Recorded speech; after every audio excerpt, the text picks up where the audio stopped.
Thanks everyone for coming out. We have more tables if you want more tables. Actually, we can set that up. Well, there's a lot of condensed people right here. Not a lot on this side. They don't bite, not hard at least. Please feel free to move over. So welcome to the May Meetup. I'm very excited to host it here. So I'm Mike, founder, CEO of Milton Innovation. One of the things I want to talk about is, sorry about the last minute swap. 24 hours ago, something outside of our control happened with our current venue or our old venue. So now we're here. So I just want to say sorry for the swap, but also very thankful to the people here to make this happen. Super short notice, so very, very thankful, and didn't deter any of you from coming out, so I appreciate it. I'm going to say that your presentation of the Starbucks, I think, were a little bit of a motivation, and not so much me, but I'll take the win. So I just want to chat about, just first of all, thank you for everyone who showed up, came out. Thank you to Milton and kind of our title sponsor for all the meetups. Without them kind of supporting going through this would not be possible. But also thank you to Starbucks, because I very much appreciate this, and thank you for coming out and supporting the cause, and Tanya and the networking stuff. So very much, thank you very much. I think everyone else feels the same, seeing as everyone has a coffee in their hand. Thank you to the volunteers who came and set things up and kind of help run this. It's not just Tanya and myself, it's volunteers who come in, help out, want to make sure that, giving back to the community. If you do want to be a volunteer, I have a little slide later on with a QR code, so please feel free to scan if you want to come and help out. Thank you to everyone here, and not online, we're not live streaming this one, just due to, we are, because of Instagram. Thank you to Instagram for live streaming. So we're looking for sponsors as well. Obviously, as we're going through and trying to find new venues and defining what Milton Innovation means for the next phase, we're trying to find venue sponsors, food sponsors, things like that, trying to build those long-term partnerships. So if you're a sponsor, if you're interested in what this is, you like the space, you like the scrappy blue name tags, we can do a little bit better than blue name tags, but if you want to sponsor blue name tags going forward, we can make that our thing. So at the end of the day, Milton Innovation is here to help you. What you need, we're here to help you start, build, and grow. It's very easy to go downtown and find the resources that you need, or go to Kitchener-Waterloo. It's a little bit harder here, and we're here to help support that and help bring those ecosystems to us. So if you want to go start a business, if you have an idea, we're here to help support you. If you have a business, we're here to help amplify it everywhere in between. We are looking for success stories in Milton. We have a few that are going on right now. We have one over, you've done a very good job of what you've done so far, and we want to continue to amplify. So we want to make sure that we're continuing to go through and kind of sharing the stories, and more importantly, helping each other grow. It's not just one person succeeds and lifts everyone up. It can be that, but what we should be able to build it together. So you might not be able to read this, it's a little bit small on my wonderful bed screen. But we're going to do three quick bullet points of me, and then I'll get out of your way and get to the reason why you're actually here.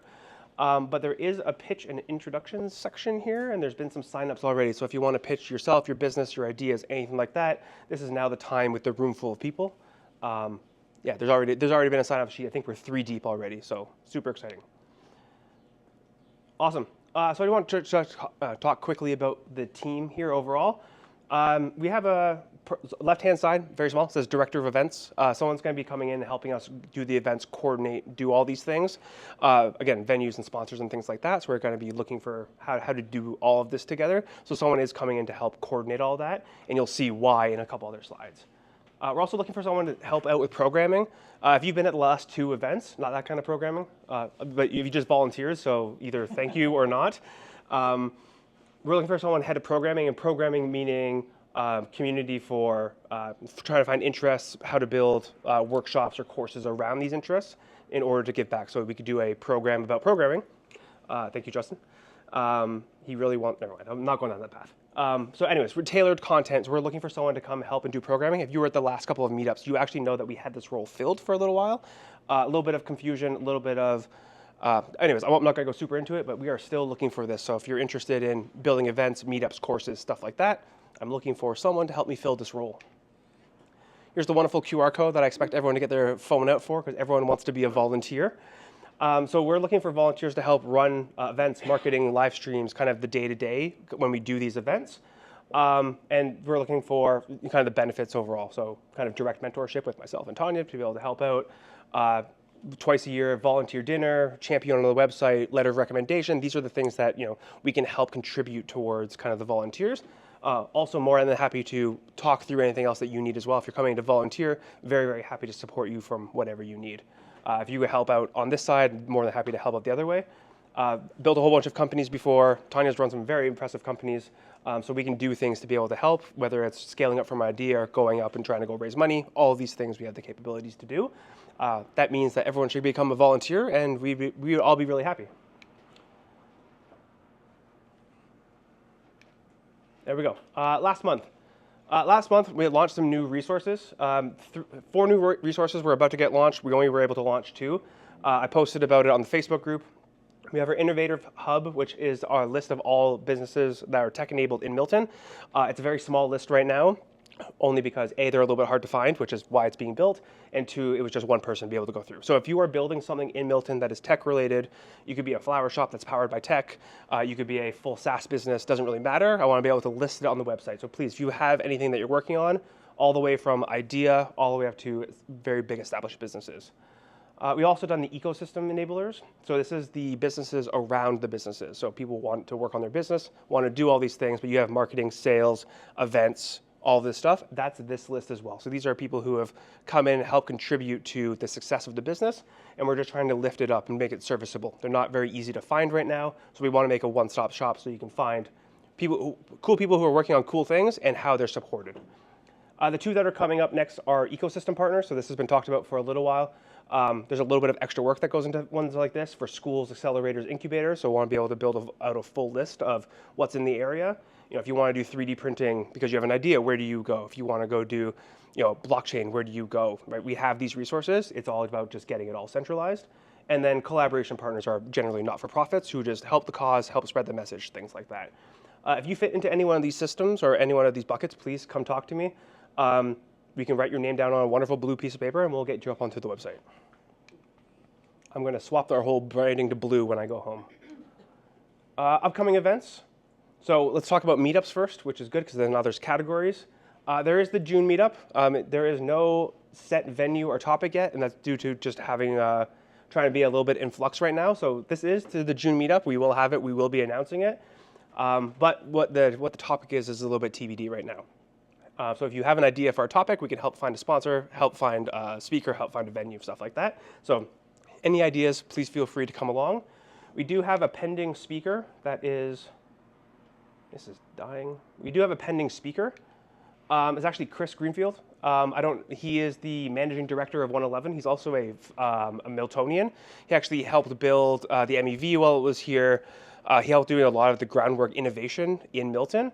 He's gone on to go run 111, a couple other things. Being from Milton and being in the tech space, I've built a really good relationship with him, and he wants to come back and give back as well. So Chris is on the docket. We're trying to find a date that it locks in. I'm hoping that we can do next event next month, so that's why it's a little bit TBD. But Chris is on the docket for this. So this is going to be a big win for Milton, A, for him giving back to the area overall, but B, just for the validity of Milton Innovation and kind of the quality of people who we can source to bring in. If there's anyone else on this level that you want to talk to, I have no problem going and hunt them down. There might be some people like, I'm not going to go hunt down Elon Musk or anyone like that, but maybe someone from Milton or Toronto will go hunt down. We do have David also in the back, I'm going to volunteer him at one point to stand up here at some point. This David in the back, the one who followed the tape. Again, another interesting story, kind of local to here, driving big innovation. Just a 30-second introduction is we had Hall Tech and Innovation Factory. Innovation Factory was in Hamilton. They have now been merged, and now you guys are the accelerator. Regional Innovation. Thank you. I knew there was a word I couldn't pick up for the Halton region. So the great story about kind of how it's gone through and expand kind of what's going on in Halton, obviously in Milton as well. So that would be a great story. So thank you for volunteering and thank you for accepting. Workshops. This is the first one, Catalyst, which is like our kind of initial starting out for idea to validation. This is very early on, kind of working with myself to be able to go through and build this up. This was one of the things that we talked about with the person who was going to come in and run our events about building out this program. We built out like 95% of this program, and then we haven't gotten any farther. So I will be taking this over and kind of finishing it up. We are looking for 3 people. We have 2 right now. If one other person's interested in joining this, it's going to be a multi-week program. We kind of take an idea, go through, flush it out, figure out what the outputs are, and get you to a state where you can actually go and find that next step, whether it's an engineer, whether that's co-founder, anything like that. So please feel free. I think this is on the website, but again, blue tape is the theme of this. So let's do blue tape on my desk, and I'll be super happy. What's new? 3 new events that we're in the middle of planning right now. There's a job fair that we're planning in September. Jobs are obviously, like September is kind of a big time frame for hiring, so we're looking at doing a job fair, not just tech, but kind of all of Milton together. Milton Future Forum, which is line item number 3, which is planning about what does it mean for the local governments to be involved with Milton. So from MPs, MPPs, and mayors trying to do different events about how they see the world and how that impacts the people actually on the ground doing the work. And a couple of co-branded certification programs, which are pending right now. Can't go into a lot of information, but a lot of just things going on. Again, trying to give back, trying to listen to what everyone needs, and trying to build things that are around it. Looking forward, I think this is one of my last couple of slides. We'll be doing a full 6-month calendar. Part of this was, hey, we're in a new space. Let's go redefine what the next 6 months looks like. So that's meetups. That's all the new events that we just talked about, trying to get it all up and running. Workshops as well for data, AI. There's also other ideas. So if you want a workshop, either A, you want to learn something, or B, you have a skill set to be able to teach something, please feel free to go do this. We have the time, energy, effort, and the distribution to be able to teach. So if you want to teach, if you really like design, if you really like sales, we have the ability to support that, and we do have the community to be able to learn from it. We also want to be able to do community highlights. So we started to pull together all of the lists of innovation tech businesses in Milton. What we want to do is we actually want to start highlighting these people. So if you're building something that you're showing off, it's great to have a line item on the website, but we want to be able to use the platform overall to champion you. We want to be able to use our social, we want to be able to use our blogs, we want to be able to use our reach into innovation centers and all these other places to be able to help highlight not only Milton, but yourself. So if you're working on something cool, highlight it to myself. We can do a lot of distribution, so please feel free to just put it on my plate. As long as I'm aware I can help, I just need to be aware. We're also just other ideas, like hands-on workshops, hackathons. There's a hackathon that has a question mark right now with a major payment processor. I'm leaving that intentionally a little bit vague, but you can kind of picture who that would be. We're in the middle of trying to finalize some details, but I just want to tease it because that's always fun. Watch nights, there's also like 1,000 other events that are going on. So TechTO has an event, there's other events, and it'd be cool to get together and be able to watch these events because, again, as much as innovation is happening here, there's other places that it's happening. To be able to bring everyone together to celebrate at the same time would be awesome.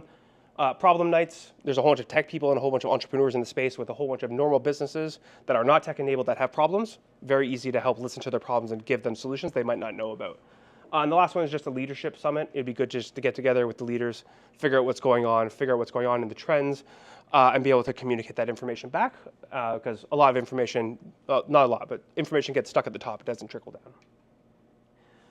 So again, to make all this possible, volunteers. So this is the same QR code as before, but we're looking for people to come in and help. If you feel inspired, you like blue tape, anything like that, please feel free to come join the team. Again, looking for volunteers, more than happy to adopt and kind of react to what you need, what the community needs to be able to come in. I think Tanya and myself have done a really good job so far, but it would be amplified by kind of having other people on the team. We don't want to build it with just us. So with that, off to Tanya. Networking, technically, is really just the exchange of information. It used to be viewed as, do you exchange business cards? So really, here's my business card, I'll take your business card, and then we follow up later. It's a little more glamorous than that now, and it's really not about numbers, it's about meaningful connections. So it's not about how many people you know, it's how well do you know them. There we go. So let me jump in and get started. Tonight, you've already chosen to invest in yourself to talk about your networking and your capabilities. And this is critically important because there's no longer a linear career path. Back in the day, you'd start as a junior position at a corporation or a large firm, and then you worked your way up throughout that firm, and eventually you made it to a senior leadership or an executive position, and then you retired. Well, that's not the world we live in anymore.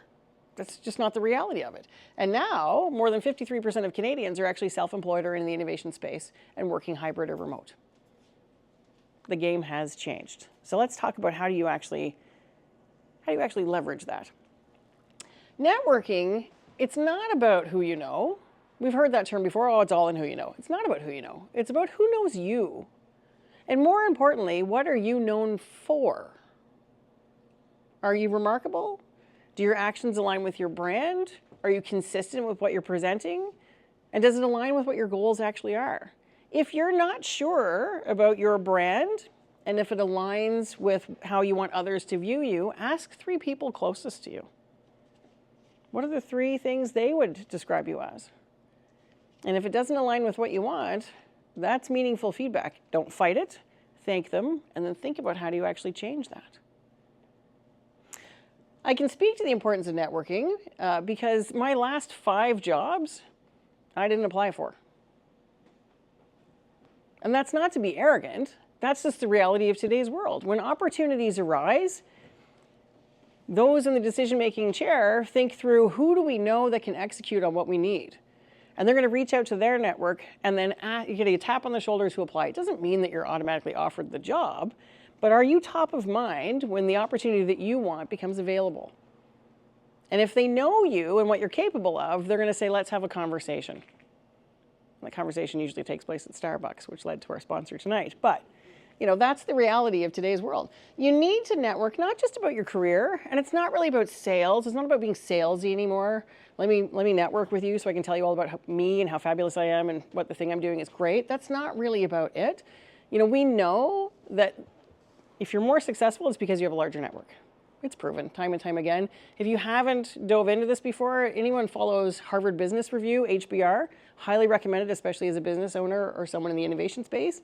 HBR has countless studies on the importance of networking and how large your network is. But it's also about diversity of thought.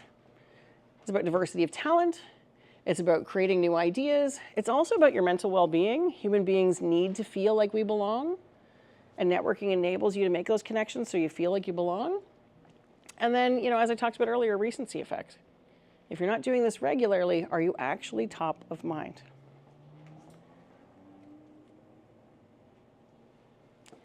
Networking is all about time. You can't make more time. It is what it is. But how do you make sure that this actually takes place? If you want something done, ask a busy person, right? The busiest people still make time for networking. Everyone can fit in a cup of coffee. It takes effort. It takes conscious effort. Anyone here feeling a little bit introverted, like, you know, spending time with people or reaching out to people or cold calling someone is uncomfortable and kind of gives you that weird feeling in your stomach? Anybody feel that way? Okay, yeah, most of us do. Like, we're all imposters, really. I mean, very few people actually love public speaking. I'm one of those weirdos that do actually enjoy public speaking, but, you know, for most of us, it's like, ugh, the thought of reaching out, making that connection is uncomfortable. Well, the advice I will give to you is eat your frog first thing in the morning. Nobody wants to actually eat a frog. It's horrible. You know, if you think it through, it's going to be gross. It's kind of slimy, makes you really, really uncomfortable. It gives you an upset stomach. But if you just get it out of the way first thing in the morning, it's not occupying your brain space. It's not causing you stress. And you already have a sense of accomplishment first thing in the morning. And in today's society, people expect to be connected with. It's okay to reach out and to ask. And if they say no, you end up in the same spot you're in before. No harm done. If you schedule it and put time in your calendar, reach out to 3 people and set your goal, if that's your goal per week, you're going to get it done. If you don't actually schedule it, block time off in your calendar and schedule it, you're not going to get it done, right? It's kind of like those of us who are like, ooh, I need to cut the lawn this week. But if you don't actually set aside time, my lawn is long, and it just is what it is. But the point is, you know, make it a routine, reach out, and just get her done. Eat that frog first thing in the morning. What I will say is respect the time, and this is really basic but important. You know, since the pandemic, standard social norms have kind of gone out the window, and some of us have forgotten our manners. It's just, that's how we've evolved. And now, the important part is, if you've connected with someone and you've booked time with them for networking, be on time. You know, the 3 most overused and frankly rude words in our language right now are on my way. Anyone ever received a text to say on my way?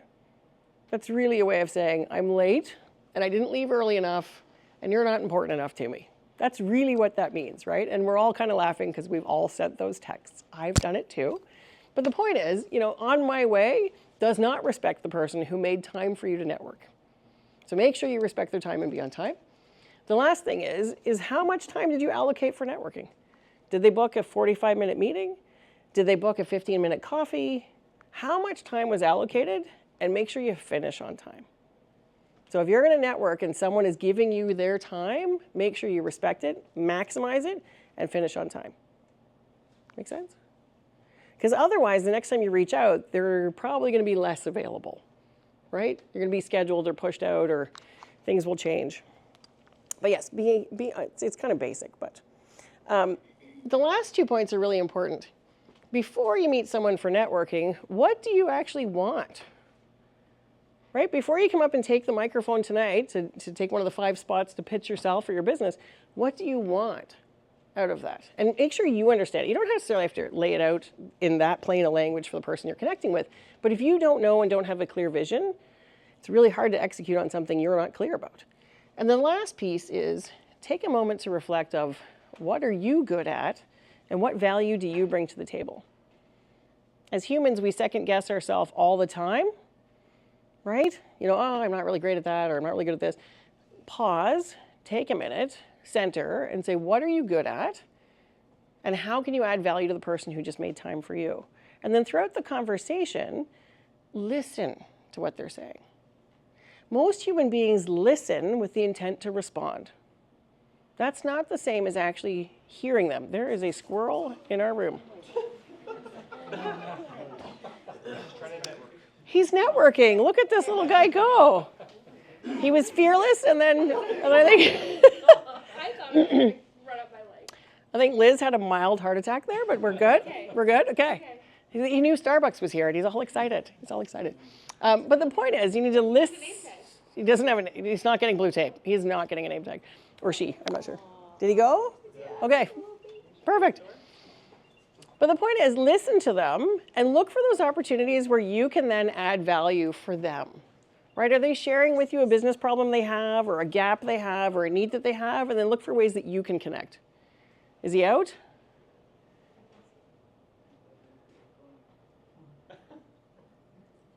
I say just close the door. I think we're good. Look at that. Not just marketing. So much more. It's beautiful. Icebreaker squirrel. That's right. The muffins are safe. That's perfect. Now, so before you go out for coffee, excuse me, I'm wearing my voice out. Again, this kind of helps with your 30-second impression, right? So if you're going for a networking conversation, are you prepared? What are you going to talk about? What are you going to say? So who are you? What's your purpose and your passion? What do you want? And why do you want it? So I talked about on my way being the 3 most overused words in the English language, because is the most powerful word in the English language. If you tell people why you're doing something and why you need something, they feel emotionally connected to take action. That's how we're programmed as human beings. So explain the why, explain the because, take your time. And make sure you tell a story. You don't list facts or items or bullet points when you're networking. It's about storytelling, and that's the art of connection. If you think of some of our most successful business leaders around the world, I'll use Warren Buffett as an example, right? He's arguably one of the wealthiest people in the world that didn't create his wealth through real estate or commercial real estate. He doesn't even ask questions or answer questions. He just tells stories. So what is your story? You shared your story last month, and it was lovely, right? You told a story, why you do what you do and how you do it and why you're good at it, right? You have to tell a story. So I didn't introduce myself earlier, and so I'll do that now. I'll share with you my story. So I'm Tanya Curry. I had a 25-year career within Canada's largest 2 banks. I'm actually a behavioral scientist. My first role actually was I had a startup. I launched a software development company while I was still in university, successfully exited from that while still in university, and then launched my career by building the behavior modeling behind financial planning that is still used by Canada's largest institutions today. I then built my way up throughout the banks, and most recently led RBC's mortgage portfolio through their entire digital transformation and their distribution transformation, which actually saw a net growth of $72 billion annually and grew the portfolio to over $420 billion. Yep, that was with a B. And then my last 2 roles were actually in the innovation space. And so my last role was the CEO of Meetup, leading RBC's youth and young adult division. How do we actually connect with youth and teach them the money skills that they need today? Because when you graduate from high school, how much personal finance information did you receive in high school? Nada. And yet you turn 18 and we expect you to be financially responsible. That doesn't actually make any sense. And so my role there was looking at how do we connect with youth and give them the skills that they need to actually achieve their long-term goals. And then I retired last summer. And here I am. And I connected with Mike earlier this year. Actually, I think it was December, if memory serves me well. And I thought this Milton Innovation space is actually pretty darn cool. I want to help set other people up for success. And so my role is really just to provide strategic advice and guidance and bring in sponsors and connection points and seek out the speakers that you want. I mean, our last 3 speakers, that was my network. I could reach out and say, here's what I need. Who's interested? And in they come, right? Does that make me more interesting than I was 10 minutes ago? Probably, yeah. I saw a couple eyebrows like, damn, right? Yeah. I don't need to flaunt it. I don't need a t-shirt that says I was a CEO. Ask me about tech stuff or money. No, but I'm actually willing to invest and tell you my story, because then if you need help in something in my space, I'm willing to offer you that help and make that time. Is that helpful? Yeah. So, when you talk about your 30-second impression, oh, and how long did that take me to explain my story?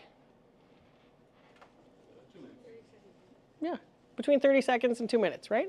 I could have tightened it up a little bit, but I was going for a bit of a wow. But yeah, so, you know, it doesn't take long to tell your story. And that's a 25-year career condensed into what's most relevant to you, right, for this conversation. That's what you got to practice. I also didn't cover all my personal stuff. Because when you're professionally networking, does it matter that I have 2 kids? It does to me. They're the light of my life. Does it really matter to you? Probably not, right? So focus in on what actually matters for that connection. So what I will say is practice makes it easier. Sometimes what we think of up here doesn't sound right coming out of our mouths. And so it's okay to practice when you're telling your story. But what I will warn you is you're always striving for excellence, not perfection. Perfection is the nemesis of greatness. Because if you're striving for perfection, you will get stuck. And then you won't be able to eat your frog, right? Just be good at telling your story. You don't have to be perfect at telling your story, but just figure out how do you make that next step, right? And then the last piece I'll say on the 30-second impression is, does your presentation match who you are? Because as human beings, we do a trust assessment within the first 15 seconds of meeting someone. It's ingrained into who we are. Psychologists know this. I'm assessing you in the first 15 seconds. Can I actually trust you? If you're married, are you wearing your wedding ring? If you're a banker, do you have dirty hands? Right? It's simple things like that to say, are you actually presenting the story that you want people to perceive? There is no dress code in today's world. You know, I heard 3 or 4 people tonight going, oh, I don't know if I'm dressed appropriately. There's no dress code in today's world. I was on the GO train a couple weeks ago and there were people in their pajamas. I don't know what's happening. Doesn't matter. That's not the point. The point is you dress for what you want, not for what you have. So maybe they were going to an interview for the best pajama salespeople in the country. I don't know. And that would have been great. That would be a perfect sales technique. But if they're going to be the CEO of a bank, probably not the greatest choice, right? And so you want to make sure that what you're presenting aligns with what you want and the story that you're telling. Perfect. Now, networking has changed since we've gone hybrid. Thank goodness. I'm very excited for that. I don't have to get in my car and travel necessarily. I can log in and have a 15-minute conversation with you and log out, and I may still be wearing pajamas on the bottom, but presenting myself appropriately on the top, right? Doesn't matter. Hybrid, you know, we've seen a 300% increase in traffic on Instagram since the pandemic, and a 500% increase in traffic on LinkedIn. LinkedIn is where it's at from a professional networking perspective. If you're not on LinkedIn, get on it and invest some time in your portfolio, or in your profile. Please make sure you include a picture, because I don't believe you are who you are if I can't actually see that you align with what you're presenting, right? So make sure you have a picture. But there are 722 million unique users on LinkedIn.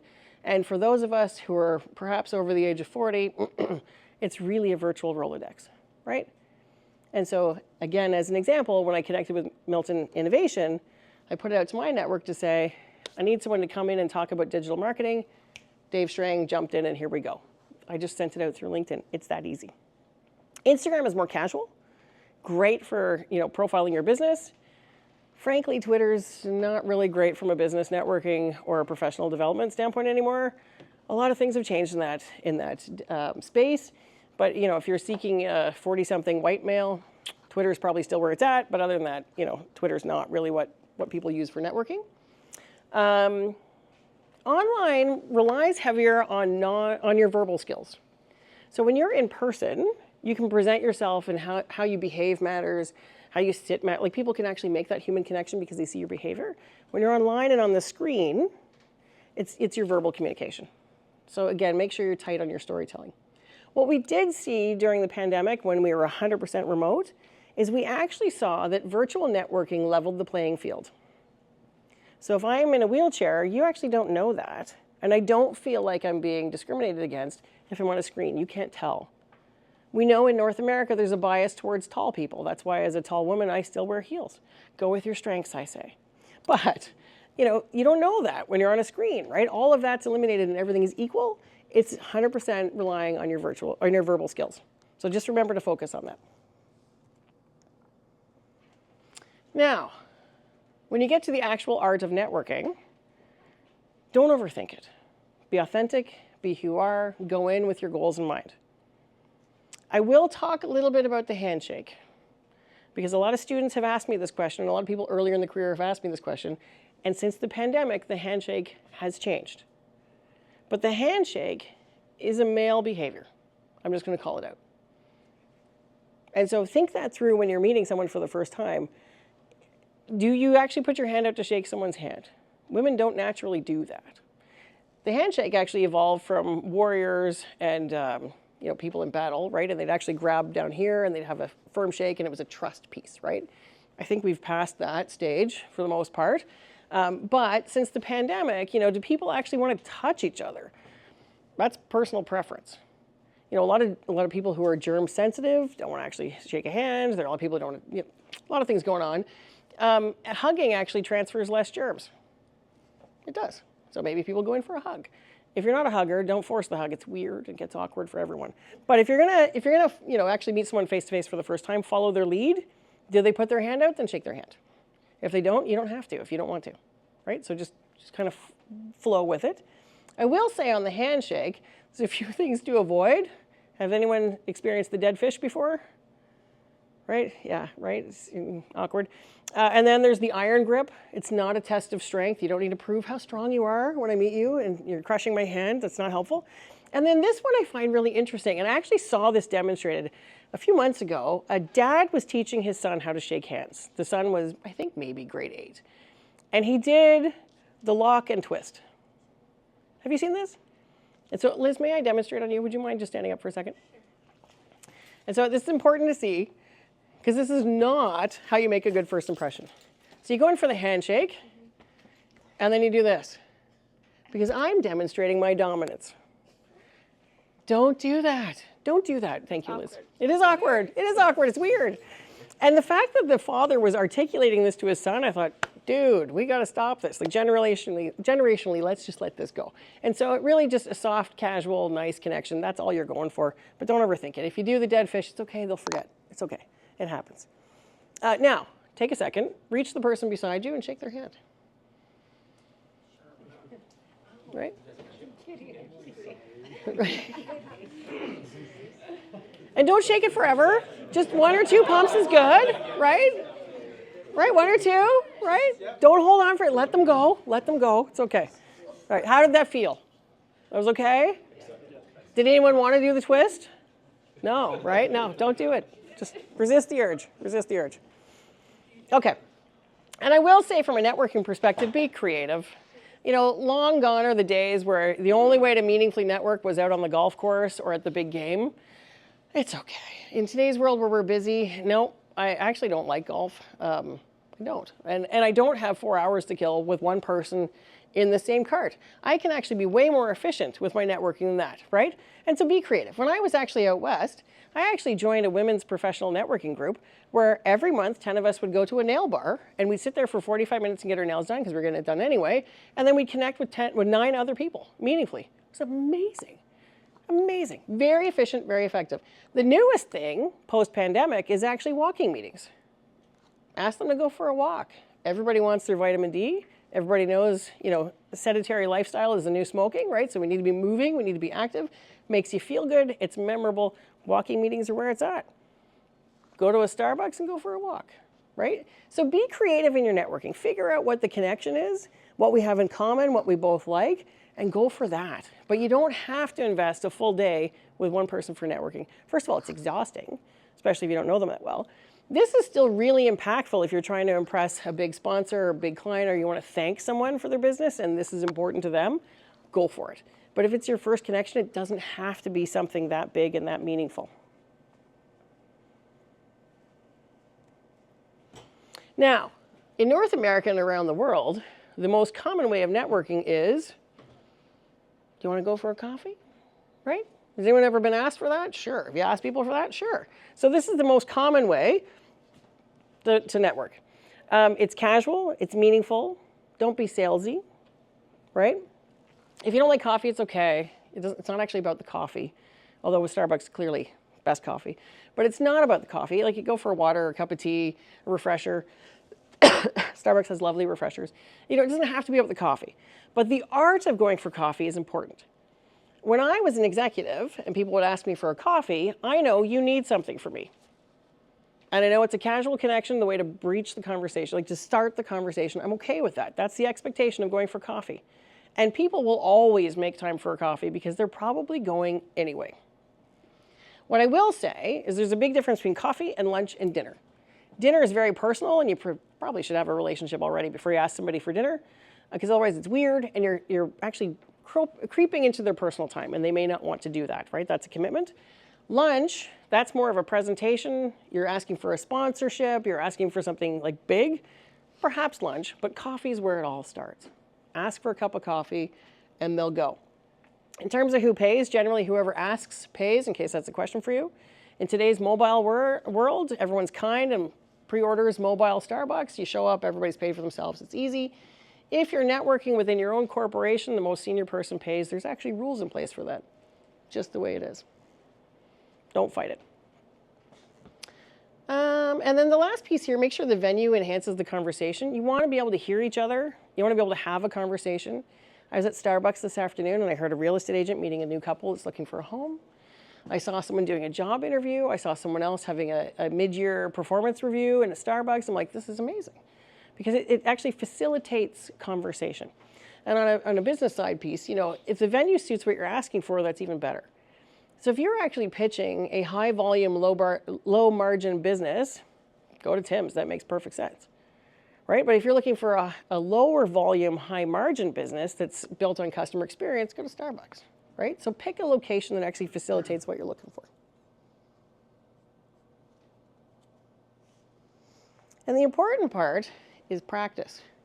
So right now we have, thanks to Liz, Starbucks, and they brought treats. So I believe we have lemon loaf, banana bread, so on and so forth. The challenge for you right now is to pick someone in this room that you don't know already and just ask them to go for a cup of coffee and then walk over and grab a cup of coffee. We're gonna take 5 minutes and do that. Okay? Pick someone you don't know, ask them to go for a coffee. All right. See, that wasn't so hard, was it? Right? And I can hear the conversation still going on, so you've made connections, right? All right. Did anybody practice your 30-second impression? How you told the other person who you are and something about you? Was that easy? Pretty straightforward? Yeah? It wasn't so bad, right? So the important here is astounding success. That's awesome. So the important thing here is reach out to people you don't know. You can start with your circle, but reach out to people you don't know to make those connections. Practice. Have your 30-second impression. It doesn't have to be exactly 30 seconds, but you don't want to like a War and Peace novel, but make sure you practice your impression, who you are, what you want. Pretty straightforward. And then this is really important. Because if you go for coffee once and I never hear from you again, maybe I got a free coffee. And if I'm happy, it was an oleato soy hazelnut latte from Starbucks, but if not, it's still okay, but we move on. But follow-up is what demonstrates commitment. And if you don't actually follow up, nothing will happen, because as the person asking for coffee, it's up to you to follow up. Make sense? So the keys to networking, just to sum it up, make time, eat your frog first thing in the morning, schedule it, get her done. Know what you want before you connect. Explain why, the why. Why? Because is so important. There's an example, there's a young woman here who wants to launch a healthcare app. She's got the concept, she's got the framework, she wants to go, she needs to connect with people who can get that done, right? Explain why. You can change the face of healthcare in Canada if you can actually create a holistic network around the person who's suffering from cancer. We know the outcomes are more successful. That's a powerful why, right? So always explain your why. Be creative in how. The fail-safe is always go for a Starbucks. Nothing wrong with that. That was my favorite, actually, when I was the CEO. People said, you want to go for Starbucks? Yes, I do. And if you're with me, even better. But yes, I want a Starbucks, right? Enjoy your coffee. Make it meaningful. Connect. Be who you are. Be authentic. Wear your funky shoes, your earrings, your whatever it is you. Bring you to the meeting. And then follow up, follow up, follow up. Any questions on tonight's workshop? Yes, sir. I just have a problem with the frog. With the frog? Yes? I just can't imagine eating that frog. Right. It tastes like chicken. It might, actually. If you've had frog's legs, it kind of does.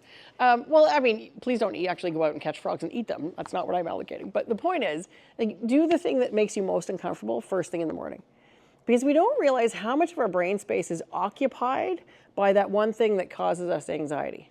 Like, the rest of your day doesn't function as well, right? But wouldn't you say that we're all different? And like, there's some people like myself, I would prefer that more difficult thing in the evening. And like, we all kind of have our own way of doing things. Yep. And for some people that might be the morning, for some people that might be the evening. It's about finding the right time to eat the frog. That's fair. That's fair. I know I am a night person. You know, I know folks who were in the office by 6 a.m. That was not me. And that really rarely is me. And so it's okay. Like, if your best energy, because again, networking is about energy, it's okay to do it when you're most energetic, so you know your natural rhythm. My point about the frog is just, like, if it's causing you stress to do it, just get it off your plate first, right? Like, that's really the point. But your first thing in the morning could be 4 in the afternoon, right? It's whatever works for you. Yeah. Other questions? Yes. I know you said that on my way is like the word, not really the best word to use. Yep. What should we use instead? Well, I'd say, first of all, don't be late, right? Traffic or something. Sometimes things happen. I totally get it. In fact, I had a young woman who had scheduled time with me this morning for 10 a.m. and she sent me a note at 9:55 to say her dog's vet appointment was running over. Could we reschedule it for tomorrow? I'm flexible. Sure, we can reschedule it for tomorrow. But if she was interviewing for a job with me, is that really the best first impression, right? Like, that's not an emergency. It wasn't. I confirmed it wasn't an emergency. The dog's fine. It was a regular checkup. But if it's something like you're caught in traffic or there was an accident or an emergency has popped up, it's okay to say that, right? Like, things do happen, that's fine. My only caution about on my way is it's overused, right? And so if you're regularly late, it's not, like, that, is that your brand, right? You don't want people to think, oh yeah, I know her, she's the one who's always late, right? That's not what you want. And so just make sure you leave early, leave enough time. The nice part is about if you're connecting online and doing a hybrid connection, odds are you're not caught up in traffic or other things don't happen. But I would say, make sure it's a good connection, if that makes any sense. So use your AirPods or your headphones, right? So, because audio on your laptop's probably not that great. So make sure you can actually hear each other and check your connection and your Wi-Fi before you log in. There's nothing worse than the lag or the disconnect or the circle of death on your screen while you're trying to have a conversation, right? So just check that ahead of time. Great point. Yes, sir. I don't know exactly what my question is, but I'll give a scenario. So I work from home all the time. Yes. One of the reasons why I wanted to join Milton Innovation is to get myself out there, open my mind, meet people around me, and make those connections. But it's working from home. If I don't actively do that, then my circle is closed. So right. You were just talking about virtual connections. So how do you suggest going about those to get those meetings or to reach out to those people, to be noticed, to even get a reply back? For sure. A bunch of LinkedIn garbage that I kind of ignore. Yeah. So how do you stand out in that scenario? What do you do? Well, so a couple of things I would say. The hybrid connection or screen to screen actually opens your world and broadens it beyond your local community, right? So you can connect with experts in Vancouver, in Sydney, Australia, in Halifax. So you don't have to limit yourself to just drivable distance, which is actually really nice because there's talent There's global talent you can connect with, right? You can use LinkedIn to connect with other communities or connect with other virtual online communities. So for example, Milton Innovation is an online community. From there, like I remember seeing the first meetup and I thought, this is cool. I'm gonna go, right? And then you can make the in-person connections as well. But leverage, what makes sense to you and what's meaningful to you to get that online presence, and then you can reach out and ask for a personal request. If you're sending a generic request, so a generic email or a generic LinkedIn, and I know you don't know me, it's harder for me to make time to say yes when it sounds like it's just spam, right? And so if it is you reaching out, just make sure that it doesn't sound so commercialized or structured, like that. Yeah, you gotta make it personal, right? Like, hey, I saw your post. That's really interesting. I'd love to learn more. Could you have 15 minutes for a Zoom meeting, right? Like that's a different reach out than just a generic, if that makes sense. Does that help? Yes, it does. Okay. Awesome. Don't just say, hi, Tanya, how are you? And have no prep beforehand. Because then you're not wanting to ever respond to that person. You're like, I don't want to tell the person how I'm doing. Like, Totally. yes. Totally. And the thing is, like, people often get intimidated by title, which, I mean, really, hierarchy doesn't matter in today's world, right? It really is a latticed world out there. But people often get intimidated by that. And you have to remember that senior folks or experts in their field get a lot of connection requests, right? A lot. And so how do you stand out is that personal piece, right? So if it does sound like, hey, hi, how are you? It has to be meaningful, right? Why, what, and how you actually found the person will really help open that door and increases your likelihood of getting a response. So, perfect example. So, if you met someone here tonight, maybe you forgot their name though, right? You have no clue. You can't remember who it was that you were talking to. You go onto the Milton Innovation Network and you start looking through and you're like, oh yeah, I did see that person. I didn't get a chance to talk to them. Then you could send them a message and say, hey, I saw you at the meetup. I didn't get a chance to talk to you. Would you like to just, can we have a virtual coffee or go for coffee? Blah, blah, blah. I'd really like to talk to you about blah, blah, blah. Or give yourself like a little short little intro, right? Then that way I have all the information and I can say, oh, okay, yeah, I did remember seeing that guy. Yeah, I'll make 10 minutes or 15 minutes to talk to him. Totally. I had a few people actually reach out after last month's meeting, exactly that. I saw you at last month's meeting. I didn't get a chance to connect. Do you have time to go for a Starbucks? Is literally the language they used. Yes, I do. Yes, I do. And again, like my point about the community piece, I'm going to center you out the back for a second, Sebastian. So Sebastian saw an online forum or an invitation to a forum at the Globe and Mail building, and it was a summit on biomechanical engineering. It was open to the public. You went. And this young man networked like a champ because he was in his element with people he knew with a subject matter he's an expert on. Awesome, right? And so when you find those moments, go for it. It's absolutely worth it, right? Sorry, I didn't mean to center you out. Any other questions? Yes, sir. Sorry, I just want to touch on the follow-up. So I wonder if there are studies that say that if I meet the person on a particular day, do I follow up on the same day? Do I follow up on another day? Because I kind of feel if you're learning a skill or if you're trying to get top of mind, you have to follow up on multiple days just so that the person remembers you. Great point. It depends on the urgency of your ask. So if there's an absolute sense of urgency, or if the person you're talking to says, well, actually, I know someone who has that opportunity right now. Why don't you send me your resume? Follow up the same day. 100% follow up the same day. If it's a longer term request, or you're just looking for opportunities down the road, or you're thinking through your next career change 6 to 12 months from now, it's okay to wait 2 weeks, right? The other piece about follow-up is put it in your calendar to follow up with that same person, even though there's not necessarily any pending action items, 3 to 4 months down the road. So some of the best networkers I know, and they're all senior executives, actually put it in their calendar so they defer it every 3 months. And it may not be a face-to-face, but they're going to reach out and say, hey, it's been 3 months since our last coffee. Do you want to catch up? Right? And keep it, like that's how you're staying on top of mind. So that's the recency effect, right? Yeah. And recency effect is really powerful. I'll use an example. So in dance competitions, as an example, the awards tend to go to the dancers that the judges see most often. Doesn't necessarily mean that that's the best dancer, but because they're always on stage, they assume it's the best dancer and they're top of mind, right? And so when they have to give out a special award, they're like, this is the name that comes to top of mind. It happens all the time in business as well, right? If I haven't seen you for 6 months, but I just saw someone 2 weeks ago, they're probably closer to the top of mind. Yeah. Great question. Any other questions for Sinead? Okay. One other thing just add to that quick one now? Yeah, please. We're Yeah. on the show here, but, Yeah. one thing that I found too is like in situations like this, sometimes you meet a lot of people, and so you want to, you may not remember the person's name like 2 weeks from now, right? So it is okay if like tonight, if me and Jason just met a couple minutes ago in our coffee, if he wanted to send me a note tomorrow and say, hey Lauren, that was awesome, I'd like love to stay in contact in case something comes up, right? It's nice, quick, easy. Then we have each other's contact, and I can say, oh great, I did have something that I could relay with Jason.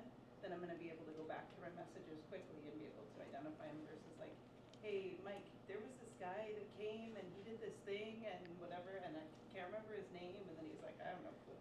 Yeah. Right? Mike does get a lot of that. He does, yeah. The other thing you can do as well, because in today's world, especially if you're in your own startup space, you probably don't print a bunch of business cards, right? On LinkedIn, when you go to your own profile and put the search thing, there's a little QR code, the next person scans it, then you're automatically connected. And then just go to your recent contacts, up pops everyone you met today, easy peasy. Yep. Cool. All right. I will stop talking now. I'm available for the rest of the evening if you have other questions, but I will open the floor now to the folks who want to come up and pitch themselves. Either do you have a business that you've started that you want to talk about? Are you searching for your next internship and you want to make a request? Are you looking for help on your teams? The floor is yours, and I will open it to the floor. Now I know, Ryan, I would. Yeah. you would like to go first, so I'm going to let you go Well, first. thank you so much. Woo! Come on up. Oh, hold on, microphone. Sorry. Oh, thank you. Ooh. There you go. Is there a trick? Not really. How's that? Look, brilliant. You're a natural. Okay, thank you. So a special shout out to Geetha, who messaged me this morning and asked if I was going to present today. I was supposed to 2 sessions ago, but I missed the opportunity. The last one I lost my nerve, and so here I am today, presenting. So I wanted to introduce myself. My name is Ryan DeVere. I am the Director of Product Strategy at a company called JSAS. It's a tech company based out of Mississauga. The website is jsas.com, j-sas.com. In the last 3 sessions I've been to, and for those of you that I've met, I've typically said that I play in 3 products that I work on. One is called Lobby Registry, one is called The Grocery Hunter, but today I wanted to take a few moments to introduce you to Protect Suite, which is also near and dear to my heart. So Protect Suite is a grab-and-go solution for companies that are looking to either set up or upgrade their cybersecurity strategy, and also to prove compliance with any framework through automation. When I've done my market research and I've talked to business leaders about risk management, cybersecurity, and compliance, they've typically brought up a few items that they thought were worth discussing and some pain points that they've had. Some of them were a lack of internal controls in their organizations. Some were speaking about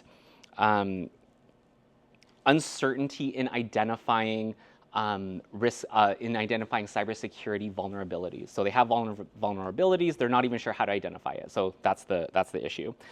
The absence of a formalized risk management strategy in their organization, or the need to get compliance in some form, such as SOC 2 for those of you that are familiar, but they don't have the time to do it because these things can be quite intensive and rigorous in order to get. So these issues are also particularly relevant to companies that are trying to get funding, where they need to show stability and resilience to their investors. So it impacts a multitude of companies. So we invented and created, and I spend a lot of time in Protect Suite, which addresses a lot of these problems. We do that through our modules, which is internal controls and policy management. We also have policy administration, privilege and access management, and as well as audit readiness. So that's a very brief recap on what Protect Suite does. It's very near and dear to my heart. If you go to j-sas.com, which is my website, I do have a 2-minute demo of the product. If that seems interesting to your organization, I appreciate if you could reach out, or you can chat with me for more info. Thank you very much. I have a question. Yes, please. Who is your ideal customer that you're looking to acquire? Any company that is really struggling with a cybersecurity strategy, either they don't have one, or they need enhancements to their existing strategy, or they want some compliance framework. I've done work with anyone from smaller organizations to functioning hospitals to private hospitals, who else? To mid to large size organizations, trying to guide them through the cybersecurity strategy. Because in often cases, they don't know what they need. They know they need something, but they don't know what. And it reminded me of, not to keep talking too much, of RBCX when we went 3 sessions ago. I was speaking to a few of the folks that were saying a lot of these younger companies come to RBCX and they're looking for funding, either from there or from investors, but they don't really have that, they're not really formalized with their business processes per se. They have the product, they have the great idea, but when it comes to the actual functioning of the business, they struggle a little bit. So this is where I can come in and help guide you through that process with the libraries I have. If you don't have internal controls, I can give you some. If you don't have policies, I can give you some as well. Awesome. Yeah, thank you. That's awesome. Thank you, Ryan. That's amazing. I appreciate the I'm opportunity. so glad you came up tonight. Oh, thank you. That's awesome. All right, I know we have 2 other gentlemen that want to join us at the front this evening. And for anyone else, get ready. Your turn is next. But Sebastian and Connor, would you like to join us at the front? Welcome. 2 very tall gentlemen joining us at the front. Awesome. Yay. Thank you. There you go. How's it going? So hello everybody, I'm Sebastian. This is my business partner Connor. We are 2 engineering students who are starting a company this summer. So we found that there's a need for people who love to dance, but are either too embarrassed to go out on their own, don't want to go to Toronto, a whole lot of things, don't have the space to host a dance party, etc., etc. So we rent out an inflatable nightclub that you can set up in your own backyard. For those who love to dance, want to keep it contained, etc. We do all the work. We set up, we take it down. You don't have to touch it. You don't have to work on it. We handle all the mess. You can find us on Instagram and Facebook at inflatedparty_rentals. If you want to book us, we go through there. If not, you can reach out to us. We have LinkedIn and all that set up if you feel like that's the route. The inflatable structure is a 16.5 by 16.5 structure. It has lights. It has, you can rent out a smoke machine, red carpets if you feel like that's what you want to have fun with, to make your night truly special. And yeah, so again, we are inflatedparties_rentals on Facebook, Instagram, and you can find us through LinkedIn as well. Thank you so much. Awesome. And I'll ask Mike's question. Who's your ideal customer? Again, we said before, is ideal customer is anyone who doesn't want to go to downtown Toronto, enjoys dancing, feels too embarrassed, wants to have either their own friends over, all that. Just anyone who wants to have a fun time on like a Friday night. Awesome. Yeah. Awesome. Thank you so much. Oh, question. Do you rent it by the hour or the day? We rent it per day. So we do set up in either like the morning or like 2 hours before your party, and then we take it down an hour after. What about the music and all of that? You take care of everything? Music is per customer. We don't provide speakers, but we can provide a playlist if you want to. Yeah. Yeah. Was this a problem that you had that you solved for yourself, or that you saw someone else have? Bit of both. Bit of both. Yeah. Did you guys? Oh. I was saying, are you guys going to host the next innovation meeting? We definitely can. Yeah. Yeah. Instant venue. Love it. Exactly. Mike, did you have a question? Yeah, my only question was, have you guys thought about what you're going to do around insurance? Dancing sounds dangerous in a confined space. Are you guys going to be covering that? Is that the homeowner's responsibility? Well, we don't cover like breaks, like if you break your hip or if you fall down, break your leg or anything. We only cover if you get damaged by the inflatable itself. Yeah. Do you have liability waivers that people sign? We do, yes, we do. Yeah. Any more questions? No. Oh. What was that? Inflated Party _rentals. Yeah. Write it down on some blue tape and stick it. We can, yeah. We can post it on the Milton Innovation site. There we Send go. it my way. Yeah, more than happy. Inflatable Party _rentals. Awesome. Thank you so much, gentlemen. That's awesome. Perfect. And Mike, I don't know how you're dancing, but my dancing isn't dangerous. It's sad, but not dangerous. But you know. I'm in a danger to myself. Fair enough. Fair enough. That's fair enough. All right. Who else would like the floor this evening? Introduce yourself or your business. Dave, come on up. Yeah, please. But since you didn't, pick it up. Wait, I'm going to give you the microphone for those that are live streaming. Oh, yeah, sorry. Yeah. First one. Sorry. Awesome. Come on up. Watch your step on the foot. Okay, we good? We're good. Hello, people on the internet. So my name's Dave Carter. We mentioned it briefly. I run something called Innovation Factory. So in Ontario, if you are starting a startup, there are 17 regional innovation centers. Big ones you might have heard of: Mars, Communitech, Invest Ottawa, multi-million-dollar organizations. We talk about the grassroots stuff that's going on here, which is obviously incredibly important. I ran Innovation Factory in Hamilton. We just merged with Haltech and Halton. So now the job of my not-for-profit is to support anybody doing a startup anywhere from Halton all the way down to Hamilton, actually Norfolk and Brant. And what does that mean? Does that mean we do what these guys do? We absolutely don't, because networking in your own community is the most important thing you can do. I've had a longer microphone stance. I've got all kinds of stories about how I built a career of a 60-year-old dude just on introducing myself lots. What we do though is someone comes through our door. First of all, it's a free service. The government pays for us to be open. We ask you where you're at, what you need, what sector you're in. Depending on where you're at and what you're doing is going to be dependent on what service you've got. So, or what service you get. So if you're just at the idea stage, we're probably going to say, come to some of our one-to-many events and learn how to launch that idea. If you're an existing startup and you need venture capital, we might connect you with some of our investors that we work with. If it's a medical device, we've got executives who work in compliance. So we've got clients all the way from idea stage to, in fact, one business we started by connecting a student with a surgeon did $175 million last year in revenue. That was just an MBA student that we connected with a surgeon. Lots of things went perfectly well for that. It's not a normal occurrence, but we've got everything from medical innovation to software, and it's all free. So if you want more information, go to innovationfactory.ca and register. And the worst case scenario is you'll get an email talking about grants and options and other ecosystem members that might be able to help you out. Awesome. That's great. Questions, comments, observations? I already wrote your name down.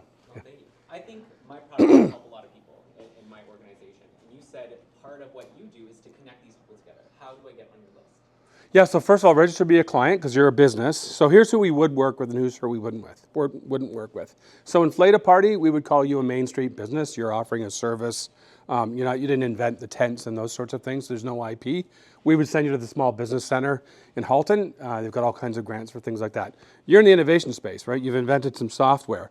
So we might sort of look at what stage you're at. You might say, well, I need to sell it, but I can't do one-to-one selling. How does someone like me sell? We might go through our little Rolodex. We meet with about 700 clients a year. We might say, we've got a company that kind of does something different than you, but they target the same customer.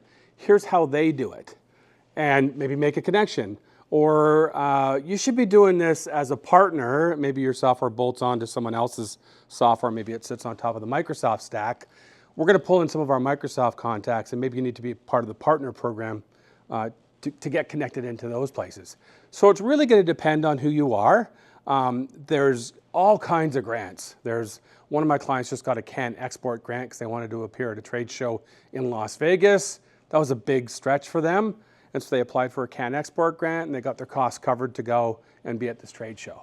Another one, well, we actually had a life science fund where we would actually fund projects. So one of our clients built a model for an MRI machine.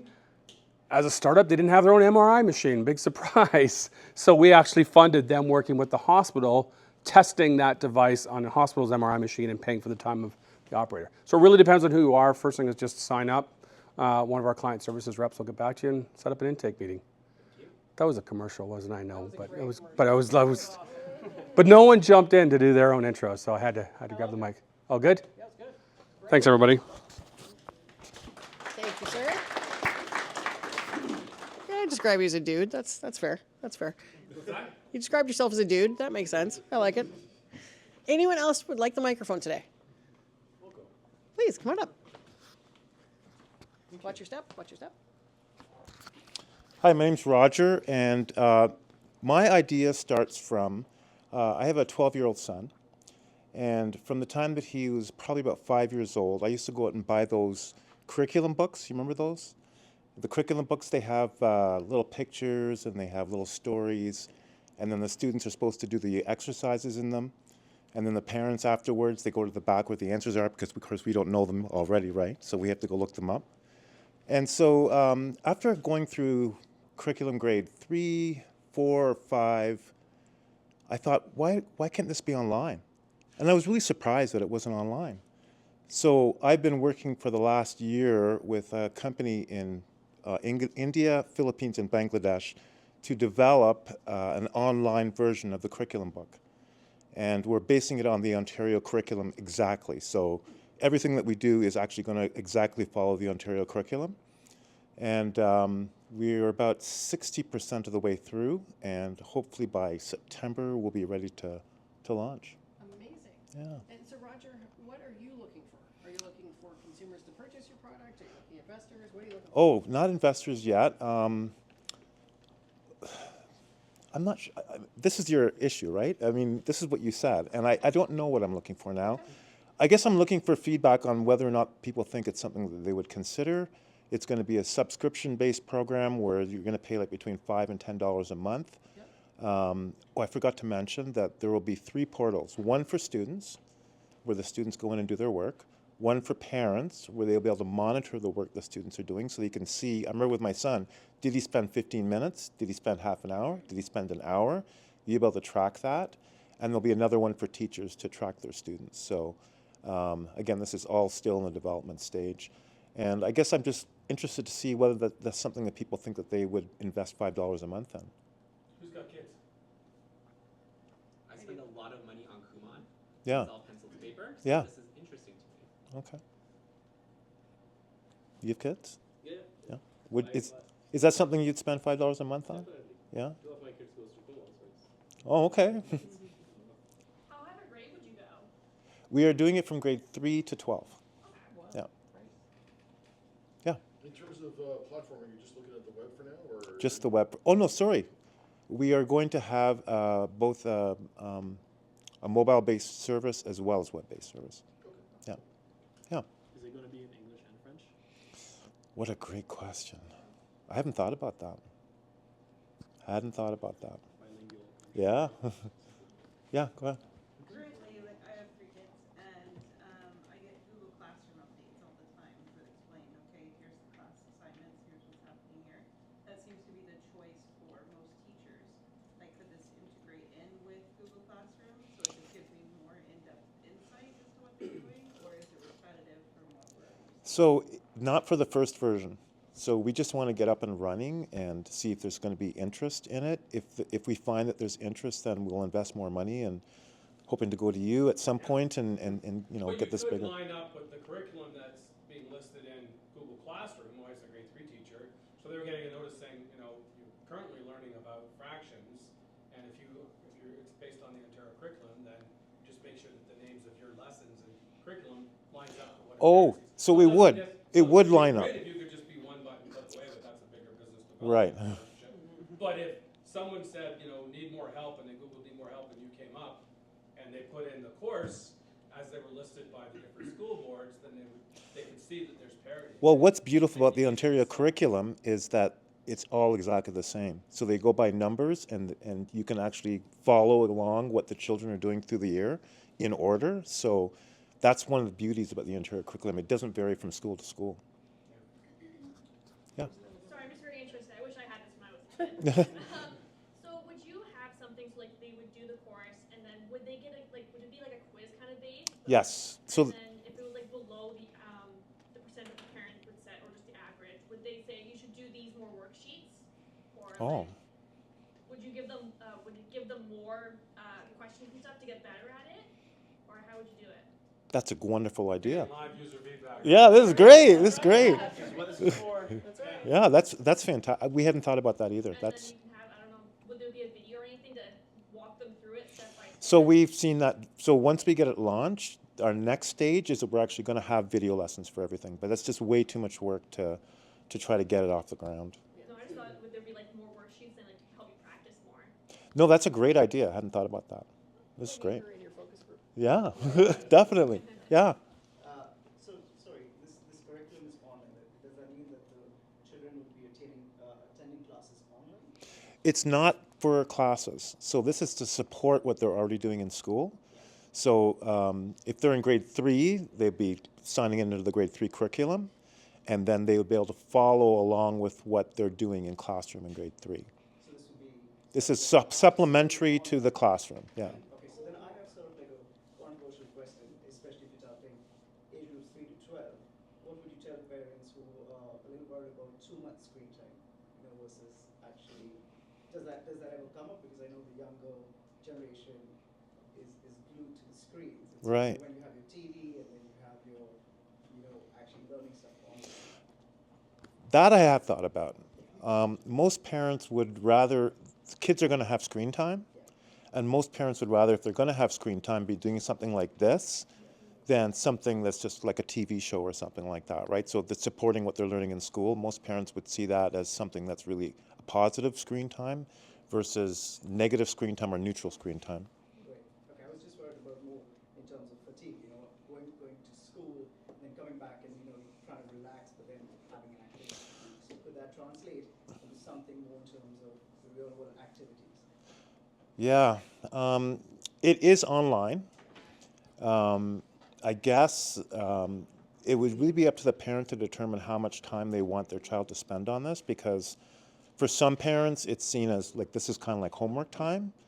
For other parents it might be seen as something negative, and I'm not sure how to get around that one. Yeah, because, I was kind of thinking about it. I mean, play-based activities, taking Absolutely. lessons that you have, translating into the real world, probably in terms of a Lego toy set, learning Taekwondo, right? Stuff like that, and that's not something that we can emulate. and Yeah. whatever, Taekwondo, I guess. Yeah. Sorry. I got to get your name. Oh, it's Aaron. Okay. Is it going to be a website or is it going to be an app? It's going to be both. Okay, and then are you going to make it so it requires internet, or can you take it offline? Because some kids also would do homework when they're at like their siblings' practice or anything like that, so they can take it anywhere. Or are you just going to make it so it's only? It's going to start off just web-based because I haven't figured out how, well, I don't even know how we would get the information to be loaded back online once they go online, because the whole thing's going to be hosted online. That's how that's how everybody's going to be communicating. So there's different levels of access based on which kind of user you are, whether you're a child, a teacher, or a parent. Okay. Yeah. First of all, I'm going to be sorry because this may come off negative, and I don't intend it to, but have you put consideration into the fact that statistically people remember things better by pen to paper as opposed to doing something online? And you're right. I'm actually a teacher, so I know this. And we have done that. The only problem, I just think of my son, for example. If I tried to keep track, I did try to keep track of what he did pen to paper, and it was almost impossible. So what this does is it gives parents a little bit more control in terms of keeping track of what their children are doing. But I agree with you that pen to paper is better. There's no question about it. But how many students now are using pen to paper? I mean, when I teach at a college, and I don't think there's maybe 2 students out of 60 that would be using a pen and paper. But you're right. Pen to paper is definitely better. We remember better.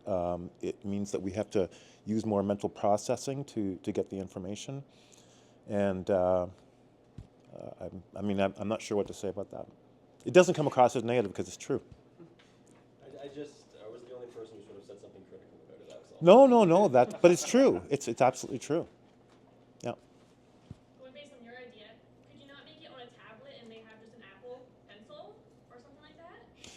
Well, it's about accessibility too, right? So we want to make sure that whatever we do is going to be accessible to the largest number of people, right?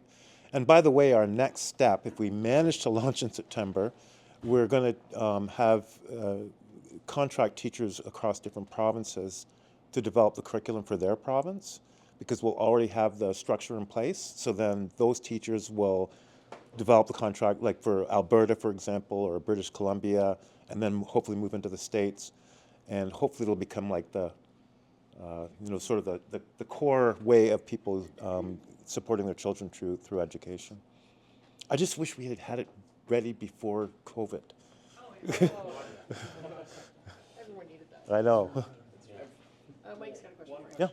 So I put my PM entrepreneur, investor hat on, and what you've said, you're hoping to get a whole bunch of feedback. Yeah. How much feedback did you get before you actually started building? And what signs did you get that this was a good path to go down? Or was it kind of like, I think this is a good idea, let's go build it? No, so I went to a parent-teacher meeting one night with my son's teacher, and I sort of asked him about this. He got super excited about it. He talked to some of the other teachers. He also talked to some parents, and they were also really excited about it. So he and I started to work on it after that. Okay. Have you, I'm going to build on that slightly. And again, I'm not trying to be negative anyway. Yeah. But this is how my brain works.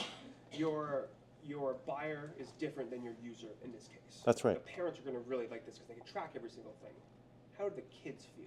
It's great that the teachers love it. It's great that the parents love it, but the kids are the actual users. That's right, and we've created a user interface that's very colorful, very attractive. We've got someone contracted to do the graphics, so that it's a teacher, and so that it's what's the word I'm thinking of? It's geared to the age and development of the child. So we've kept that in mind. I think the video would be the best part, but we're just not there yet. Okay. Awesome. Do you have a name, website, anything? Yeah, we do. It's called classrally.com, and I actually have content on Classrally, but this started out of me creating supplementary education for my students at university and college, and so it's right now geared towards that, but that's the site that we've secured to use for this site. Awesome. Make sure you network with all the people in here. Yeah. We got a whole bunch of good feedback. Okay. Yep. That's great. Perfect. Thank you. Thank you so much. Okay. Amazing. Perfect. All right, so we'll wrap up the pitch portion tonight unless there's anyone else with a burning need to grab the microphone.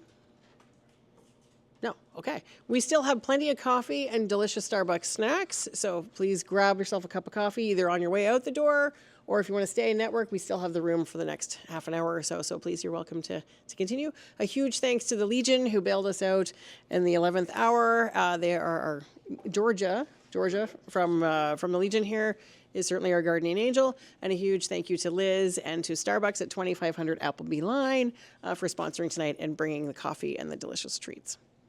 And that's it for tonight. Thank you so much. All right.